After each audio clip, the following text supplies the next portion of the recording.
Hello everyone. आजको भिडियोमा हामी इन्जिनियरिङ हाइड्रोलोजीको युनिट 2 प्रिसिपिटेसनबाट चाहिँ हामी एक्जाममा सोधेको न्युमेरिकल सोल्भ गर्न गइरहेका छौँ र यो न्युमेरिकल चाहिँ हाम्रो इस्टिमेसन अफ मिसिङ प्रिसिपिटेसनबाट छ है त। एकदम सजिलो न्युमेरिकल छ, एक्जाममा सोधेको छ है। यसको दुईवटा मेथडहरू छ, दुईवटा मेथड हेर्छौँ र दुईवटा मेथडमध्ये पनि हामीलाई सोध्ने भनेको एउटा मेथड छ नर्मल रेसियो मेथड, त्यो मेथडबाट चाहिँ एक्जाममा सोधेको छ। अर्को चाहिँ अर्थमेटिक एभरेज मेथड छ, त्यो चाहिँ अलिकति सजिलो छ हैन, त्यहाँबाट सोध्दैन। जेनरली सोध्ने भनेको चाहिँ हाम्रो सेकेन्ड मेथडबाट सोध्छ है त। ल पहिला हामी थोरै यसको चाहिँ अलिकति थ्योरी बुझ्यौँ भने अनि सजिलो हुन्छ है त। हाम्रो इस्टिमेसन अफ मिसिङ प्रिसिपिटेसनमा एउटा अर्थमेटिक एभरेज मेथड पढ्छौँ, अर्को चाहिँ हाम्रो नर्मल रेसियो मेथड पढ्छौँ। अब अर्थमेटिक एभरेज मेथड भनिसकेपछि तपाईँलाई थाहा भइसक्यो होइन, एभरेज गर्ने। सबैभन्दा पहिला बुझौँ मिसिङ प्रिसिपिटेसन भनेको तपाईँको यस्तो हुन्छ। जस्तै अब एक ठाउँमा, दुई ठाउँमा, तीन ठाउँमा, चार ठाउँमा तपाईँले मेजर गर्नुहुन्छ, एनुअल्ली मेजर गरेर राख्नुहुन्छ होइन। यो ठाउँमा होइन, यसरी चार ठाउँमा मेजर गर्नुहुन्छ। यसको एनुअल एभरेज प्रिसिपिटेसन तपाईँलाई दिएको हुन्छ। अनि कुनै एकचोटि होइन, एक महिना अथवा कुनै पार्टिकुलर टाइममा चाहिँ एउटा पार्टिकुलर स्टेसनको यो रेन गज होइन, रेन गजले मेजर गर्छ नि त। यो रेन गज चाहिँ तपाईँको के भएको छ अरे, इनअपरेटिभ अथवा यसले काम गर्न छोड्यो अरे होइन। काम गर्न छोड्यो भनेपछि अरूले त काम गरिरहेको थियो, यिनीहरूले मेजर दिइरहेको थियो, तर यसले काम गर्न छोड्यो भने यसले मेजर दिँदैन नि त। भनेपछि यसको चाहिँ यो भ्यालु कसरी फाइन्ड आउट गर्ने भन्ने मेथड हो हाम्रो है त। एउटा अर्थमेटिक एभरेज, एउटा नर्मल रेसियो मेथड। अब अर्थमेटिक एभरेज मेथडले के गर्छ भन्दाखेरिमा सबै जोड्छ, डिभाइड बाई कतिवटा छ त्यतिले डिभाइड गर्ने हो। हाम्रो अर्थमेटिक एभरेज भनेको त त्यही हो कि होइन। यो जोड्ने, त्यसपछि 3ले डिभाइड गर्नुभयो भने हाम्रो के आउँछ त, यसको एभरेज आउँछ क्या। तर अब यो चाहिँ कति बेला युज हुन्छ त भन्दाखेरि यो चाहिँ कस्तो हुन्छ भन्दाखेरिमा यिनीहरूको जसको हामीले फाइन्ड आउट गर्नुपर्ने छ नि, यसको फाइन्ड आउट गर्नुपर्ने छ नि, यसको एनुअल नर्मल रेनफल जुन छ त्यो चाहिँ यिनीहरूको त थाहा छ, यिनीहरूको भन्दा चाहिँ डिफ्रेन्स चाहिँ 10% भन्दा बढी हुनु भएन। विदिन 10%सम्म छ भने चाहिँ हामी त्यति बेला अर्थमेटिक एभरेज मेथड युज गर्छौँ। भने जब यसको एनुअल एभरेज प्रिसिपिटेसन यिनीहरूको भन्दा चाहिँ 10% भन्दा बढी छ भने त्यति बेला हामी नर्मल रेसियो मेथड युज गर्छौँ है त। ल अब हामी एउटा एक्जाममा सोधेको प्रोब्लम सोल्भ गर्छौँ। यो बुझिहाल्नु भयो त। अर्थमेटिक एभरेज भनेको चाहिँ हाम्रो 10% भन्दा कम हुनु पर्यो र नर्मल रेसियो मेथड चाहिँ 10% भन्दा बढी भयो भने युज हुन्छ। अनि अब यसको फर्मुला मैले भनिहालेँ होइन, यो त सबै जोड्ने, कतिवटा छ त्यतिले डिभाइड गर्नुभयो भने यो आइहाल्छ, यसमा प्रब्लम छैन। अब नर्मल रेसियो मेथडको लागि तपाईँले यो फर्मुला चाहिँ याद गर्नु पऱ्यो। यति भइसकेपछि पुग्यो क्या। जस्ट फर्मुला याद गर्नुहोस्, त्यसपछि put the value get the answer मात्र हो क्या त्यसपछि चाहिँ है। जस्तै P of X is equal to N X divide by M P1 divide by N1 plus P2 divide by N2 plus dot dot dot अब कतिवटासम्म छ है त। अब यसमा हामीले जुन निकाल्नु पर्ने छ होइन, यो भनेको पी अफ एक्स हो, precipitation of that station whose normal annual rainfall भन्दा पनि नर्मल एनुअल रेनफल त दिएको हुन्छ होइन। अब कुनै एउटा पार्टिकुलर टाइमको रेनफल चाहिँ तपाईँको जुन मिसिङ हुन्छ त्यो भनेको पी अफ एक्स हो। अनि एन अफ एक्स भनेको चाहिँ नर्मल एनुअल रेनफल भनेको चाहिँ एन अफ एक्स हो क्या। यो चाहिँ दिएको हुन्छ फेरि है त, सबैको दिएको हुन्छ। नर्मल एनुअल रेनफल त दिएको हुन्छ है। अनि यो P1 P2 P3 जुन छ यो भनेको चाहिँ अब रेनफल अफ इन्डेक्स स्टेसन हो क्या है। यो चाहिँ अब रेनफल इन्डेक्स स्टेसन भयो। अब N1 N2 अब यसै गरी Nm, यो भनेको चाहिँ हाम्रो के भयो भन्दाखेरिमा नर्मल एनुअल रेनफल भयो है त। ल अब यति भइसकेपछि यो एन अफ एक्स भनेको पनि नर्मल एनुअल रेनफल नै हो, तर यो चाहिँ मिसिङ स्टेसनको, यो प्रिसिपिटेसन त्यही मिसिङ स्टेसनको है त। ल अब एउटा प्रोब्लम गरौँ, प्रोब्लम गरिसकेपछि तपाईँलाई सजिलो लाग्छ है। ल यो चाहिँ हाम्रो 2023 को फलमा 8 मार्क्समा सोधेको छ। क्वेसन के भनेको छ भने the normal annual precipitation of 5 rain गज स्टेसन भनेको चाहिँ जसरी हामीले अहिले भन्यौँ 5वटा, अहिले 4वटा बनाएको थियौँ, ल 5वटा, एउटा अर्को थप्यो है त।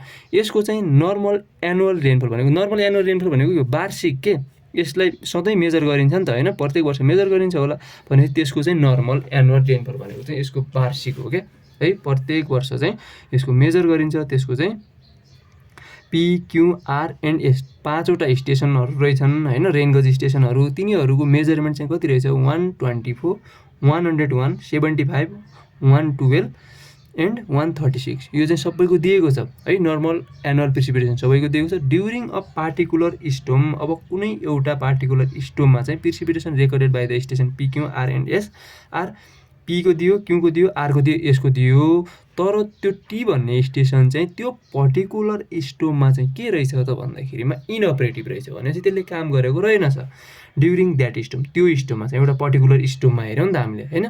Estimate the rainfall at the station T during that storm. अब त्यो स्टोममा जसले काम गरेको छैन त्यसको त अब त हामीले कुनै न कुनै मेथड युज गरेर त फाइन्ड आउट गर्नु पऱ्यो।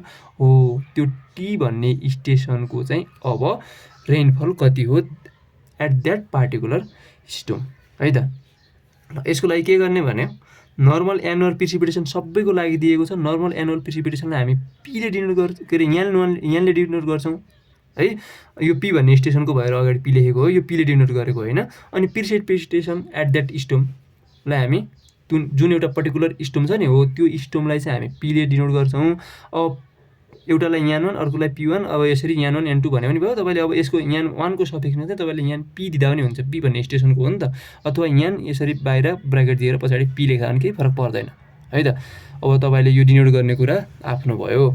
अब normal annual precipitation at Q भन्ने स्टेसनको दिएको छ। त्यो क्यू भन्ने स्टेसनको precipitation at that particular storm पनि दिएको छ। यो जुन तल लेखेको छ यो एट द्याट पार्टिकुलर स्टोम हो। यो भनेको चाहिँ नर्मल, यान भनेको नर्मल बुझ्नु होला, पी भनेको पर्टिकुलर हो क्या है त, यसरी बुझ्नु होला। ल यो भयो सबैको जसको दिएको छ त्यो लेखेँ मैले। Normal annual precipitation at R, मैले यान 3 भने, यान आर भने पनि हुन्थ्यो, 75 सेन्टिमिटर। अनि प्रिसिपिटेसन एट द्याट पर्टिकुलर स्टोम हो, यसलाई मैले P3 भनेर भने। अनि यसै गरी अर्को एचको दिएँ। अब टीको हेर्नु त, टीको नर्मल एनुअल प्रिसिपिटेसन त दिएको थियो तर यसको प्रिसिपिटेसन एट द्याट पार्टिकुलर स्टोम दिएको छैन। त्यो भनेको वाट निकाल्नु पर्ने यही हो है त। अनि जुन हाम्रो याम छ फर्मुलामा, त्यो याम भनेको चाहिँ no number of no missing precipitation rain gauge हो क्या। कतिवटाको चाहिँ नन छ भनौँ न त होइन। जस्तै 5वटा अहिले हाम्रो 5वटा छ नि त स्टेसनहरू, 1 2 3 4 5वटा P Q R S T भनेपछि टीको त अननोन छ भनेपछि नन सबै नन भएको कुन हो 1 2 3 4वटा भनेपछि याम भनेको 4वटा हो क्या है। No missing precipitation number of station है। ल याम पनि भइहाल्यो। अब as the normal annual precipitation at T varies more than 10%, so the normal ratio method is adapted. अब तपाईँले यसरी चेक गर्न सक्नुहुन्छ यो कुनै अब टी भन्नेसँग चाहिँ होइन, टी भन्ने स्टेसनको जुन रेनफल छ यो कुनै अर्को स्टेसनसँग तपाईँले यसो हेर्नुभयो भने कुनैसँग पनि 10% भन्दा भेराइज छ अथवा बढी छ भने तपाईँले हामीले डाइरेक्ट के गर्न पायौँ भन्दाखेरि यो मेथड युज गर्न पायौँ है त। र एकोर्डिङ टु दिस मेथड, यसको त फर्मुला मैले अगाडि भनिसकेको छु होइन। पी अफ एक्स भनेको थियौँ, त्यहाँ एक्स भनेको अननोन स्टेसन भनेको थियौँ, अहिले हामीले 5 भनेको छ नि त यसलाई, त्यही भएर P5 is equal to N by M P1 N 1 P2 यान 2 P3 यान 3। अब कतिवटासम्म छ 4वटा त नन, यहाँ जतिवटा नन छ त्यतिवटा मात्र आउँछ कि यहाँ 4वटा है। ल अब जस्ट भ्यालु मात्र राखिदिनुहोस् त। यो यान भनेको जसको जुन प्रिसिपिटेसन अननोन थियो होइन पार्टिकुलर स्टेसनमा पार्टिकुलर स्टोममा, त्यो भनेको 136 छ नि हो। यसको एनुअल नर्मल रेनफल यति भयो। अनि डिभाइड बाई 4 भनेको नम्बर अफ इन्डेक्स स्टेसन भनेको 4। अब P1 बाई यान 1 हामीले अब डिनोट गरिसकेको छौँ। P1 यान 1 कसलाई भने यो डिभाइड बाई यो होइन, यो डिभाइड बाई यो। यसै गरी तपाईँको कतिवटा छ त्यतिवटासम्म लेख्नु पऱ्यो। त्यसपछि क्यालकुलेट गर्नुभयो भने तपाईँको क्यालकुलेट गर्दाखेरि 12.895 सेन्टिमिटर आउँछ है त। यसरी तपाईँले क्यालकुलेट गर्नु पऱ्यो। अब एउटा यो बुझ्नुभयो एकदम सजिलो छ। यस्तै खालको एउटा अर्को प्रोब्लम हेरौँ है त, अनि अझै अलिकति कन्फिडेन्स बिल्डअप हुन्छ। यो पनि त्यस्तै खालको प्रोब्लम छ। The normal annual rainfall at station A B C and D, यसमा 4वटा रहेछ, इन अ बेसिन आर यति यति यति यति। यसको नर्मल एनुअल रेनफल दियो भनेको यान 1 यान 2 यान 3 यान 4 दियो। Seem in a year of 1975 the station D was inoperative. यो यसरी सोधिन सक्छ क्या।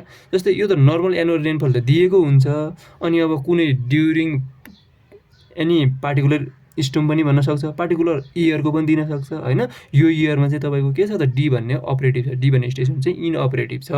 And the station ABC recorded annual precipitation अब यति यति यति, 3वटाले काम गरिरहेको छ। अब एउटाले काम गरेन। Estimate the rainfall at station D in that year, होइन त। त्यो वर्षको चाहिँ डीको हामीले के निकाल्नु पऱ्यो, रेनफल निकाल्नु पऱ्यो। अघि हाम्रो त्यो पर्टिकुलर स्टोमको रेनफल निकाल्नु परिरहेको थियो। सेम प्रोब्लम हो है त। नर्मल एनुअल प्रिसिपिटेसन एट यान 1 दिएको छ, प्रिसिपिटेसन एट ए भनेको यो त्यो इयरको क्या जुन हामीलाई पर्टिकुलर इयर दिएको छ नि 1975 भनेर त्यो इयरको प्रिसिपिटेसन हामीलाई थाहा छ, यो पनि थाहा छ नि होइन।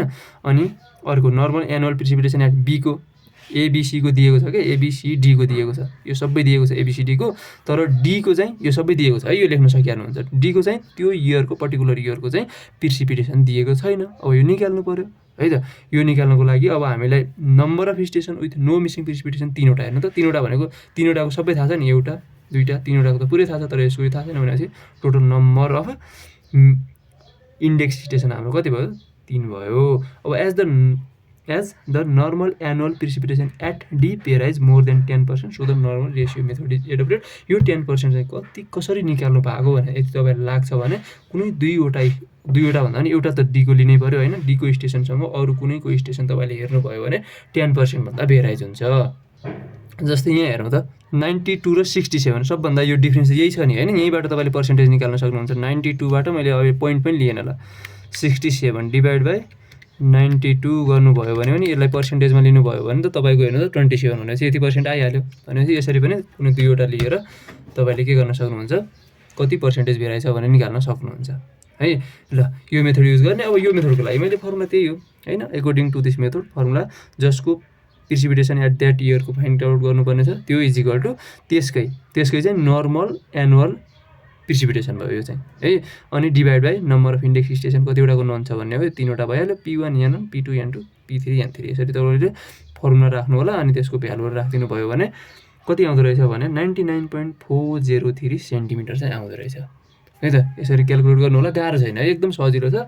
तर एकचोटि पनि हेरेको छैन भने त फेरि यही गाह्रो हुन्छ नि त है। एकचोटि अब तपाईँले बुझिहाल्नु भयो भने अब यस्तो खालको अब जतिवटा दियोस् होइन, 4वटा 5वटा 6वटा जतिवटा दियो भने यसमै फर्मुला एड हुने मात्र हो, अरू केही पनि होइन है। ल एकदमै सजिलो छ। यस्तो क्वेसनहरू चाहिँ तपाईँले मिस्टेक गर्नु भएन है त।